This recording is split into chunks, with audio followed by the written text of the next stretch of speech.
Los saludo de manera cordial y respetuosa. Mi nombre es Hugo Barrera y continuando con la serie de videos que he decidido compartir con ustedes para aportar mi grano de arena a la construcción de una Colombia mejor, hoy en el video número 91 continuaremos con el estudio del pensamiento político del libertador Simón Bolívar. Dice: las condiciones para la liberación de los esclavos quedaron con tan numerosas cláusulas que en la práctica ella se redujo a un no. Realmente quedó como una declaración de buenas intenciones que no se aterrizó a la realidad, que no se hizo concreta. Este mismo destino tuvo la ley sobre la distribución de bienes nacionales, que fue un intento de realizar un tipo de reforma agraria por cuanto el objetivo básico de la ley consistía en transmitir las tierras confiscadas a los enemigos de la revolución, así como las tierras estatales a los soldados del Ejército Libertador. Los diputados del Congreso de Angostura introdujeron en la ley tales enmiendas que prácticamente la invalidaron. El derecho a la adquisición de tierras lo obtuvieron altos dignatarios y, lo más importante, se emitieron vales especiales cuyos portadores podrían adquirir tierras en libre compraventa.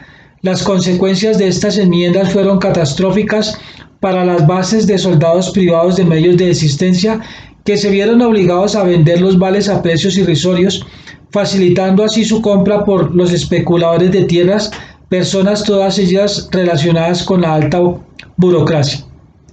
Ensayos políticos acerca de Simón Bolívar, de Anatoly Zulbovsky. Vemos aquí cómo Anatoly Zulbovsky nos narra con toda claridad el uso de la superestructura jurídica por parte de la clase dominante para su propio beneficio, sin importar si obraba injustamente. No hay que olvidar también que la campaña de liberación, la gesta libertaria, fue una revolución burguesa, es decir, una revolución hecha por esa clase pudiente, criolla, que quería quitarse el yugo del Imperio Español, pero para ser ellos ahora los nuevos gobernantes. De tal manera que ellos crearon el ambiente propicio, construyeron las leyes que les quedaban al tamaño perfecto para sus intereses, para sus mezquinos intereses.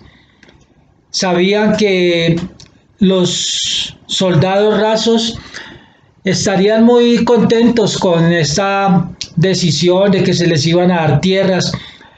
Sabían que los esclavos iban a estar muy contentos con la decisión de que iban a ser libres, pero luego empezaban a torcer las cosas y hacían difícil, casi imposible, de que esto se concretara en la realidad, sin que pudieran ser desenmascarados absolutamente por los esclavos o por los soldados rasos que no obtenían las tierras, o que si las obtenían tenían que entregárselas al rico que tenía la capacidad económica para comprárselas, porque estos soldados rasos habían recibido estas tierras pero no tenían el dinero para ponerlas a producir, no tenían los recursos para poder aprovechar esa tierra que le entregaban, y entonces lo que hacía o lo que concluía más simple y más sencillo para solucionar su situación económica era vender estas tierras, entregar estos bonos que les permitían el acceso a estas tierras, y los compraban pues quienes tenían el dinero y quienes habían hecho todas las leyes y toda la situación que iba a concluir en esa decisión por parte de los soldados. Pero entonces los soldados no les podían reclamar: ustedes no nos tuvieron en cuenta, porque les iban a decir: ¿cómo no? Ahí les dimos las tierras, ustedes las vendieron, ustedes tomaron su decisión sin que nosotros les dijéramos nada, ustedes las vendieron, ¿quién los obligó? Y así los confundían. Igual al esclavo: pues cumpla con los requisitos y verá que va a ser libre. Y el esclavo decía: pero es que son demasiados, ¿cómo así que me toca indemnizar? ¿Cómo así que me toca? Pero pues es que nosotros le queremos dar libertad, pero si usted no cumple los requisitos de la ley, pues ¿cómo quiere? Y así es en la actualidad. Ahí están las leyes con la cantidad de dificultades, con la cantidad de barreras para que no se concreten y las personas reclaman y reclaman y les dicen, ¿cómo no? Pero es que mire, le falta, o la respuesta que ellos buscan se demora o por falta en la actualidad, por falta de recursos económicos no pueden contratar un buen abogado que los represente y las cosas quedan así. Los malos servicios que se dan, las personas no pueden reclamar porque reclaman ante las autoridades y las autoridades contestan que van a tomar atenta nota y que se va a investigar hasta las últimas consecuencias y que los culpables serán sancionados. Mentiras. ¿Cuántas veces no hemos visto en los medios de comunicación que se perseguirán hasta las últimas consecuencias a los asesinos de inocentes líderes campesinos, de indígenas, que se va a perseguir a los narcotraficantes hasta dar con ellos y acabar con el narcotráfico, cuando la solución para el tema del narcotráfico no es la persecución sin término en el tiempo, sino una persecución eterna? ¿Por qué los Estados Unidos abolió la persecución del whisky cuando el licor del whisky era ilegal en los Estados Unidos? Y así las mafias norteamericanas, Al Capone y todos los Al Capone que era de procedencia italiana pero que vivía en los Estados Unidos, hizo su gran fortuna allí, o todas esas otras historias de personas que a raíz de la prohibición del licor en los Estados Unidos hicieron grandes fortunas. Investiguen sobre la familia Kennedy, del presidente Kennedy, cómo está ligada al tema de la prohibición del licor en los Estados Unidos y cómo ellos toman la decisión de legalizarlo, y hoy en día el licor está legalizado en todas partes del mundo y las personas tienen problemas con el alcohol, unos se vuelven alcohólicos y pierden a sus familias, pierden sus riquezas, pierden sus trabajos, otros no se vuelven alcohólicos pero tienen problemas porque en los lugares que consumen el alcohol se dan riñas, deterioran su salud. Así el tabaco, los cigarrillos no se prohíben y se tratan de controlar, pero ahí están. Entonces, ¿por qué no se legaliza el cultivo, la producción de las sustancias alucinógenas, el consumo de las sustancias alucinógenas, viendo la posibilidad de que los gobiernos, el Estado, tenga el control para mantener unos parámetros en los que se distribuya a determinadas personas bajo determinadas condiciones, con campañas fuertes desde los colegios para que ni se consuma el cigarrillo, ni se consuma el alcohol, ni se consuman sustancias alucinógenas, buscando las propiedades curativas de la coca y de la marihuana para explotar esas propiedades curativas que tienen estas drogas, buscar la forma de tratar médicamente, como se hace con los alcohólicos, los drogadictos, los adictos a las sustancias alucinógenas. Todo esto sería la verdadera solución para que el Estado pudiese acabar con estas mafias que tienen poder de corromper, poder para asesinar. Sin embargo, esto no se hace porque detrás de esto hay intereses económicos y geopolíticos enormes. En documentales se ve cómo bancos internacionales, como empresas enormemente grandes, como en paraísos fiscales se permea por el lavado de activos, por dineros productos del narcotráfico, de la trata de personas, de la venta de armas. Todos estos negocios ilegales, que el tráfico de pieles de animales silvestres, de fauna en vía de extinción, todo lo que es ilegal, que produce enormes riquezas, se podría combatir buscando las soluciones reales, buscando verdaderamente impedir y cortar de raíz la posibilidad de corromper que tienen estos criminales a las autoridades. El agente de policía se encuentra en la siguiente disyuntiva: captura a un gran delincuente que lo amenaza en que si no recibe la cantidad de dinero específica lo va a asesinar, y entonces le dice plata o plomo, y el policía honrado lo lleva ante las autoridades, y este delincuente con su gran poder luego sale en libertad, lo cual genera en este policía una contradicción enorme, porque él estuvo dispuesto a dar su vida por cumplir con su trabajo, por cumplir con la legalidad.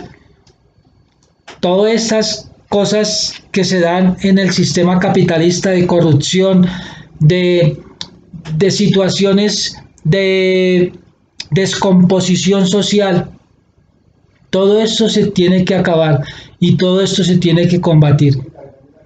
Pero es allí, en ese germen, en esa forma de pensamiento que, como vemos, aparecía ya, o más bien no aparecía, sino existía ya en unas formas diferentes a las de ahora, menos elaboradas, con menos tecnificación tal vez, pero aparecían ya la situación de querer apoderarse del poder, de la riqueza, unas pocas personas engañando, manipulando al grueso de la población para dejarlos sin nada, para dejarlos en condiciones de absoluta pobreza, y luego que se tuviesen que emplear en condiciones indignas a un salario de hambre. Todo esto es la acumulación primigenia de estos ricos primigenios de nuestra América Latina. Este fue el comportamiento en el estado esclavista, este continuó siendo el comportamiento en el estado feudal y continúa siendo el comportamiento en el estado capitalista.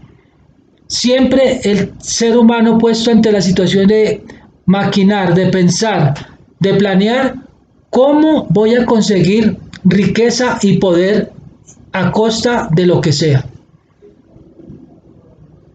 Porque solo cuando son descubiertos los delincuentes y corruptos es que se sabe que ese empresario, que ese hombre de negocios ejemplar hasta ese día era un corrupto. Y entonces es posible que, si es muy poderoso, los medios de comunicación ni siquiera registren las fechorías en las que ha sido encontrado, y es posible que tenga la capacidad de corromper las autoridades y ni siquiera sea juzgado, o sea juzgado con condenas muy laxas que le permitan a él cumplir muy pocos años de cárcel y luego salir a disfrutar del dinero que consiguió de manera corrupta, de manera ilegal. Esto tiene que cambiar. No podemos seguir permitiendo estas injusticias, estas contradicciones a la ley, a lo que significa el derecho. El derecho no es una corriente de pensamiento, no es una decisión de la sociedad pensada en que se utilice para,